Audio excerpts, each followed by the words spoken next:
Ujjayini second floor. এখান থেকে এসে আমরা এই হচ্ছে ফ্ল্যাটের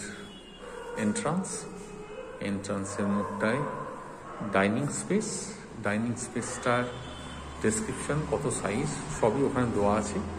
ডাইনিং স্পেসটার পরেই আমরা রান্নাঘরের দিকে যাচ্ছি।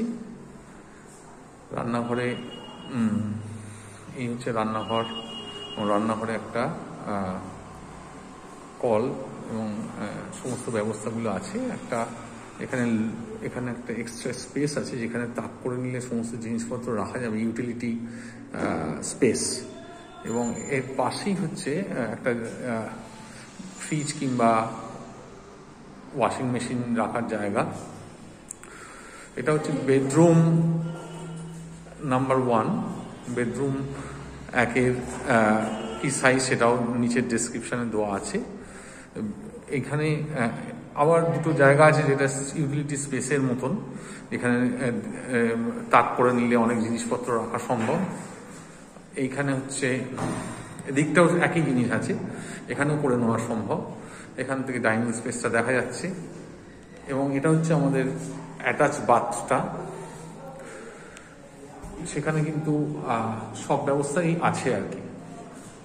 এবারে এইখান থেকে আবার বেরিয়ে যদি আমরা ডাইনিং স্পেস দিয়ে আমাদের নেক্সট ঘরটার দিকে যাই, তার আগে এখানে বেসিনের পরে বাথরুমের এইটা ঢেকে রাখা হয়েছে যাতে বাকি এখন ঢুকতে না পারে। আর ওপরে একটা লফট আছে, লফটে জিনিসপত্র রাখা যেতে পারে। এটা হচ্ছে সেকেন্ড বেডরুম এবং এই ঘরটাতে রোদ্দুর এসে পড়ছে এবং এই জায়গাটা দেখতেই পাচ্ছেন রাস্তার ধারে। এবং এখানে হচ্ছে নিউ 5 স্টার ক্লাব দেখা যাচ্ছে। তার পাশে একটু এগোলেই বাজার অর্জুনপুর। এবং এই জায়গাটা থেকে যখন আমরা যাচ্ছি বারান্দার দিকে চলে যাচ্ছি, বারান্দা থেকেও পুরো জায়গাটা দেখা যায়।